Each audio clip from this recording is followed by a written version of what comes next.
The heat is sweltering, but these people in CHINAMACONDO in central Mozambique will queue for hours. They're waiting for food. One of them is ELSA AUGUSTA.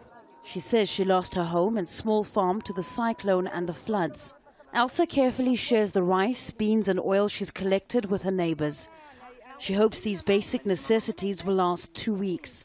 But with 7 mouths to feed, it's going to be difficult. I feel a bit better because at least I'm getting some help. Throughout this time it has been suffering and more suffering. I was expecting help from the government.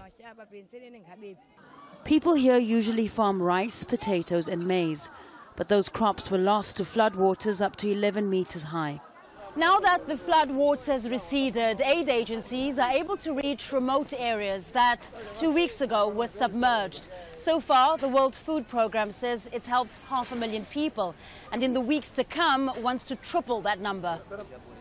The floods not only devastated farms in Mozambique, but Malawi and Zimbabwe as well.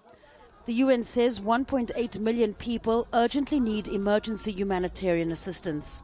It's the worst natural disaster that Mozambique has ever faced. And we knew that before even the cyclone, there were a very high level of malnutrition in the country. And those levels are really pushed to another limit.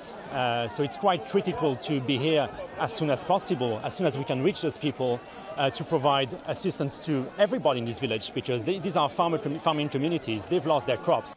The government estimates that more than 700,000 hectares of agricultural land has been flooded. People here say if they're to recover, they need seeds to plant as soon as possible. Without them, they fear they'll have to depend on help from outside when and if it arrives.